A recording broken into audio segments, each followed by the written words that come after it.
मुर्दाबाद मुर्दाबाद। तेरा का चुनाव रद्द करो, रद्द करो, रद्द करो, तेरा का चुनाव रद्द करो, रद्द करो, रद्द करो।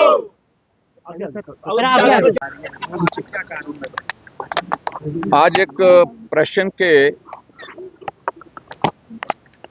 सिलसिले में जब माननीय विधायक आशीष शर्मा जी ने देहरा के उपचुनाव के दौरान वहां सैकड़ों महिला मंडलों को पैसा देने की बात पर प्रश्न उठाया तो हमारे उप मुख्यमंत्री महोदय जी ने पहले तो जवाब ये दिया कि सूचना एकत्रित की जा रही है। तो आशीष शर्मा जी ने खड़े होकर के कहा कि मेरे पास सूचना है थोड़ी, लेकिन हम पूरी सूचना चाहते हैं, और जो सूचना इनके पास थी वो रिकॉर्ड पर है। इन्होंने जानकारी दी बहुत सारे महिला मंडल को 50,000 1 लाख रुपए उनके खाते में, जब मॉडल कोड ऑफ कंडक्ट वहां पर लगा हुआ था, उपचुनाव हो रहा था, और उस उपचुनाव में मुख्यमंत्री जी की धर्मपत्नी चुनाव लड़ रही थी। कांगड़ा सेंट्रल कोऑपरेटिव बैंक की ओर से वहां पर पैसा डाला गया और कोड ऑफ कंडक्ट लागू था। और सारी बात को मुझे लगता है कि सरकार को गंभीरता से समझना चाहिए। जब मॉडल कोड ऑफ कंडक्ट लागू है, उस दौरान कोई भी ट्रांजैक्शन बैंक से इस प्रकार से नहीं की जा सकती है, सिवाय सिर्फ जो स्थापित जो चली हुई योजना है उसके सिवाय।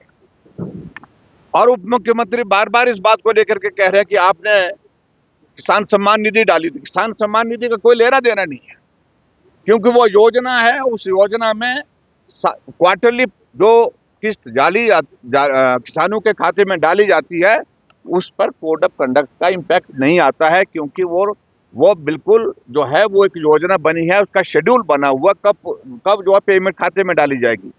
लेकिन यहाँ हैरानी की बात है, सेम डे जिस दिन चुनाव हो रहा उस दिन भी पैसे डाले गए हैं महिला मंडल के खाते में। जानकारी मिली हमको कि महिला मंडल ने आग्रह भी नहीं किया किसी बात के लिए कि हमारे खाते में पैसा डालो, और ऐसा भी नहीं पाया गया है कि उन महिला मंडल को कोई विशेष किसी योजना के अंतर्गत या किसी विशेष कार्य के लिए वो पैसा डाला गया है। सिर्फ वो पैसा अगर डाला गया, वो सिर्फ एक काम के लिए डाला गया, क्योंकि वहां पर उपचुनाव चल रहा था और उपचुनाव में कांग्रेस पार्टी के कैंडिडेट को इसका फायदा हो सके, उस दृष्टि से वो पैसा डाला गया है। और मेरा ये मानना है, हमारा ये गंभीर आरोप है, चुनाव आचार संहिता का उल्लंघन हुआ है, और उल्लंघन होने के साथ साथ में चुनाव की प्रक्रिया प्रभावित हुई है और उसके कारण परिणाम भी प्रभावित हुआ है। ऐसी सूरत में जब हम बार बार इस बात के लिए प्रश्न का उत्तर मांगने की कोशिश कर रहे थे, उप मुख्यमंत्री सारी चीजों को दाएं बाएं करने की कोशिश कर रहे हैं। और आज जब इस सारे विषय को लेकर के जब सारे तथ्य जो है छुपाने की कोशिश हो रही है सरकार की ओर से, प्रश्न का उत्तर ठीक प्रकार से तथ्य पर नहीं दिया जा रहा है, ऐसी सूरत में भारतीय जनता पार्टी के विधायक दल ने उचित समझा कि हम सदन के बाहर वॉकआउट करके जो है अपनी बात कहेंगे। देखिए, इस सारी चीज को लेकर के हम जल्दी चाहेंगे। मैंने प्रश्न में सप्लीमेंट्री में खड़े होकर मैंने पूछा था कि क्या सरकार इसी बजट सत्र के अंतर्गत आप जवाब दे देंगे इस प्रश्न का। उसके लिए भी उन्होंने मना नहीं किया, लेकिन उसके बाद जवाब नहीं दिया। लेकिन जहां आगे की बात आती कानूनी तौर पर इन सारी चीजों को एग्जामिन किया जाएगा।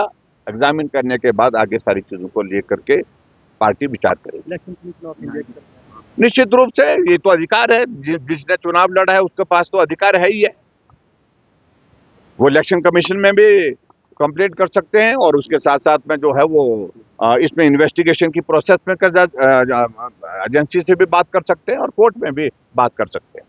Thank you. वहाँ सैकड़ों महिला मंडलों को पैसा देने की बात पर प्रश्न उठाया तो हमारे उप मुख्यमंत्री महोदय जी ने पहले तो जवाब ये दिया कि सूचना एकत्रित की जा रही है। तो आशीष शर्मा जी ने खड़े होकर करके कहा कि मेरे पास सूचना है थोड़ी, लेकिन हम पूरी सूचना चाहते हैं, और जो सूचना इनके पास थी वो रिकॉर्ड पर है। इन्होंने जानकारी दी, बहुत सारे महिला मंडल को 50,000 1 लाख रुपए उनके खाते में, जब मॉडल कोड ऑफ कंडक्ट वहाँ पर लगा हुआ था, उपचुनाव हो रहा था और उस उपचुनाव में मुख्यमंत्री जी की धर्मपत्नी चुनाव लड़ रही थी, कांगड़ा सेंट्रल कोऑपरेटिव बैंक की ओर से वहाँ पर पैसा डाला गया और कोड ऑफ कंडक्ट लागू था। और सारी बात को मुझे लगता है कि सरकार को गंभीरता से समझना चाहिए। जब मॉडल कोड ऑफ कंडक्ट लागू है, उस दौरान कोई भी ट्रांजैक्शन बैंक से इस प्रकार से नहीं की जा सकती है, सिवाय सिर्फ जो स्थापित जो चली हुई योजना है उसके सिवाय।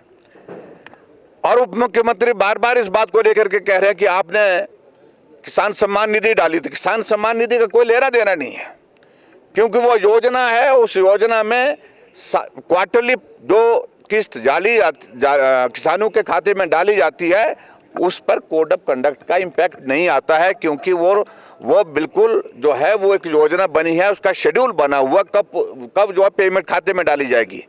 लेकिन यहाँ हैरानी की बात है, सेम डे जिस दिन चुनाव हो रहा उस दिन भी पैसे डाले गए हैं महिला मंडल के खाते में। जानकारी मिली हमको कि महिला मंडल ने आग्रह भी नहीं किया किसी बात के लिए कि हमारे खाते में पैसा डालो, और ऐसा भी नहीं पाया गया है कि उन महिला मंडल को कोई विशेष किसी योजना के अंतर्गत या किसी विशेष कार्य के लिए वो पैसा डाला गया है। सिर्फ वो पैसा अगर डाला गया, वो सिर्फ एक काम के लिए डाला गया, क्योंकि वहाँ पर उपचुनाव चल रहा था और उपचुनाव में कांग्रेस पार्टी के कैंडिडेट को इसका फायदा हो सके, उस दृष्टि से वो पैसा डाला गया है। और मेरा ये मानना है, हमारा ये गंभीर आरोप है, चुनाव आचार संहिता का उल्लंघन हुआ है और उल्लंघन होने के साथ साथ में चुनाव की प्रक्रिया प्रभावित हुई है और उसके कारण परिणाम भी प्रभावित हुआ है। ऐसी सूरत में जब हम बार बार इस बात के लिए प्रश्न का उत्तर मांगने की कोशिश कर रहे थे, उप मुख्यमंत्री सारी चीज़ों को दाएं बाएं करने की कोशिश कर रहे हैं। और आज जब इस सारे विषय को लेकर के जब सारे तथ्य जो है छुपाने की कोशिश हो रही है सरकार की ओर से, प्रश्न का उत्तर ठीक प्रकार से तथ्य पर नहीं दिया जा रहा है, ऐसी सूरत में भारतीय जनता पार्टी के विधायक दल ने उचित समझा कि हम सदन के बाहर वॉकआउट करके जो है अपनी बात कहेंगे। को लेकर के हम जल्दी चाहेंगे। मैंने प्रश्न में सप्लीमेंट्री में खड़े होकर मैंने पूछा था कि क्या सरकार इसी बजट सत्र के अंतर्गत आप जवाब दे देंगे इस प्रश्न का। उसके लिए भी उन्होंने मना नहीं किया, लेकिन उसके बाद जवाब नहीं दिया। लेकिन जहां आगे की बात आती कानूनी तौर पर इन सारी चीज़ों को एग्जामिन किया जाएगा। एग्जामिन करने के बाद आगे सारी चीज़ों को लेकर के पार्टी विचार करेगी। निश्चित रूप से ये तो अधिकार है, जिसने चुनाव लड़ा है उसके पास तो अधिकार है ही है। वो इलेक्शन कमीशन में भी कंप्लेंट कर सकते हैं और उसके साथ साथ में जो है वो इसमें इन्वेस्टिगेशन की प्रोसेस में एजेंसी से भी बात कर सकते हैं और कोर्ट में भी बात कर सकते हैं। Thank you. और फिक्र हमेशा मेरे साथ रहता है। भूषण ज्वेलर्स, अनमोल रिश्तों के लिए।